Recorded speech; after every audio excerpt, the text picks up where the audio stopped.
one of the most fundamental topics of statistics is collecting data. And with the collection of data, we can't just collect data any old way. We have to make sure that we are collecting it responsibly. So in this section, we're going to be looking at appropriate sample methods and bad sampling techniques. As always with the definitions, it's a good idea to write them down from the textbook or another source. But if you don't want to, if you just want to follow along with me, that's perfectly fine. You are in control of your learning. Let's write down some definitions. The first one is a random sample. It's also called a simple random sample, and sometimes you'll see this abbreviated as SRS for simple random sample. When we're talking about sampling or sampling techniques, these are the different ways that we are able to collect the data. So when we take a simple random sample, we are collecting data in such a way that each individual has an equal chance of being selected. So here in the image, we have randomly circled some people. If we were putting this into practice, we would either have a random number generator and everyone is assigned a random number. The random number generator would select however many of the sample, whatever sample size we wanted, and we would correspond people's names to those numbers. We could also do it an old school way, throw all the names into a bucket and draw randomly from the bucket. Though not as practical because we do have a lot of technology at our fingertips that might make it easier and more eco-friendly. Essentially, that's what a simple random sample is. Everyone has an equal chance of being selected. In a systematic sample, we start by selecting a starting point, and then we select in a pattern where we just add the same number each time to jump by that many people. So we select a starting point. And in this case, my starting point is at 3 in the picture. And then we'll select every kth element. And this just means we're going to start at 3, but we're adding the same number every time to get to the next person. So in the picture, we start at 3, but we're going to add 4 each time to get our next person in the sample. And I do want to take a moment here just to remind us, the population is the entire group that we're interested in. Generally, we talk about people because it's easy to visualize a population of people. We could be talking about a population of marbles in a bag, or a population of classes that we're going to sample from. The sample is the smaller group, the subset of the population that we're going to study in detail. So we don't study everyone in the population, we study the sample. So simple random sample, systematic sample.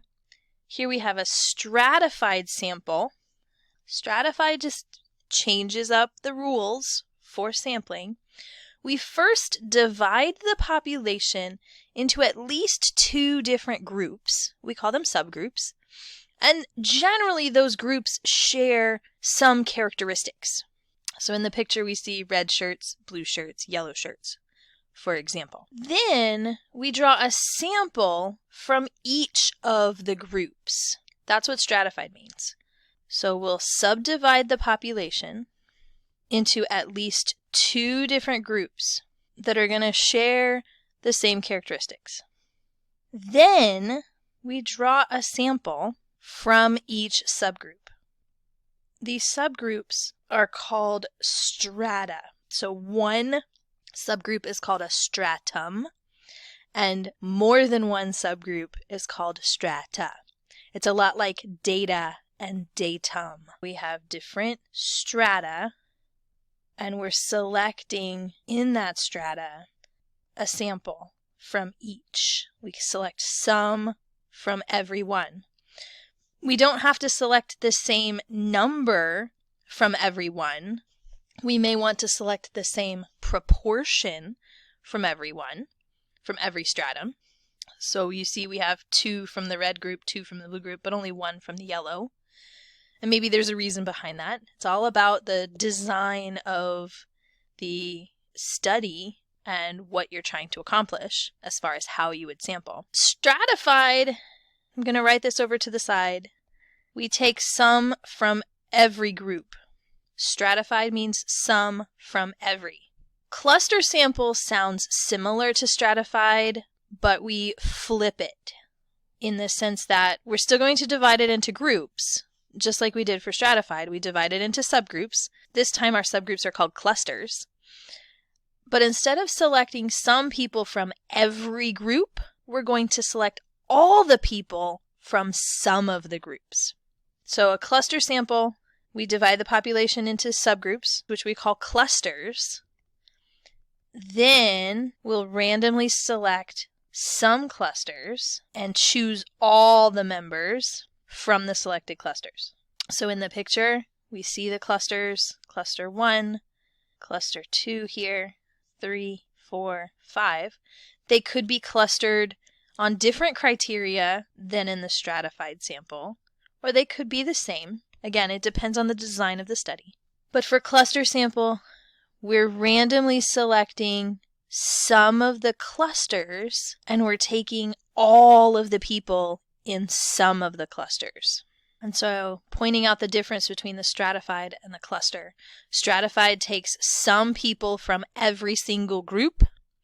Cluster takes all the people from only some of the groups. All of these types of samples, simple random sample, systematic sample, stratified sample, and cluster sample, are good examples, good strategies. They're good strategies for sampling because they obtain generally unbiased samples from the population. We want our samples to be unbiased. What does that mean? On the next page in your notes, we'll talk about 2 techniques of sampling that produce biased samples. And hopefully you can see the difference between them. In each of these 4 examples, simple random sample, systematic, stratified, and cluster, everyone has a probability of being selected. That probability is not 0. Everyone has a chance of being selected. And that's what, in general, makes these sampling techniques help to produce generally unbiased samples. We flip that page and we talk about 2 more types of sampling that are extremely common, especially nowadays with the internet and social media and technology. The first one is convenience sampling. Convenience sampling are results that are easy to get. So we're asking whoever's around us right then and there. A good example of a convenience sample tend to be taste tests in grocery stores when they used to happen. Or kiosks set up in the mall or in stores like Best Buy where they're asking you questions about the product right then and there, trying to get you to respond to questions, surveys, just because you're in the right place at the right time. Another example is something called volunteer sampling, and I have 2 icons from some of my favorites. Volunteer sampling deals with self-selected replies to surveys. Only those who want to be part of the sample will do it. Most of the time, these are people with strong opinions. Strong opinions, yes, or strong opinions, no. American Idol, you have to call in for your vote on your favorite singer.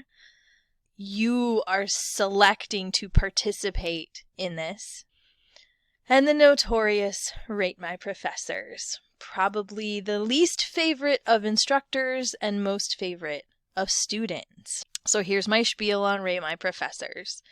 When you read the comments from the students who go to rate the professors, you are reading either the students that absolutely loved and adored that class and want to make sure that everyone knows it, or you are reading about those students that had the most horrible time in the class and they want to make sure that no one else takes that class with that instructor. You will rarely find the mediocre. They were okay. It was a good class. 3 stars. Almost every single one. 5 stars or no stars or 1 star, whatever the lowest one is you can have. Rate My Professor is very much a biased sample. So keep that in mind going into the future. When you look at surveys like this, see if you can determine where the information is coming from, because that'll tell you generally whether it's biased or unbiased. Okay, 2 more definitions in this section. Sampling error is the difference between a sample result and the true population result. We could look at this also as results from chance sample fluctuations. One example could be if we take a simple random sample of a group of people and measure their height, for example, and we get a number. Let's say we get a height of 5'8". But we already have population information that would tell us the height is 5'7", 5'7". This difference between them is an example of a sampling error. This is expected. We are expected to have these kinds of differences when we take samples and find statistics for the samples and compare them to the population, if we know the population information. It cannot be prevented. So this is expected and cannot be prevented. It will happen, and that's okay. A non-sampling error, however, can be prevented. In a non-sampling error, sample data could be incorrectly collected. We used the wrong kind of survey, a convenience or a volunteer, or some kind of biased sampling that we weren't aware was biased. Incorrectly recorded for whatever reason. We had some accidents in there. Maybe we misread our measurement or we misinterpreted a result. Or analyzed. We could also think of a defective instrument that would cause us to incorrectly collect or record data.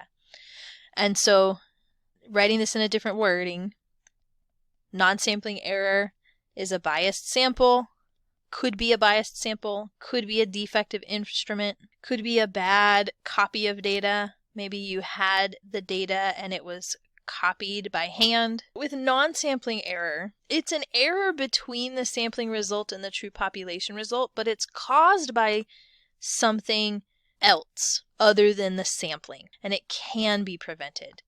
So sampling errors are okay, non-sampling errors are not. With that, we'll pause here.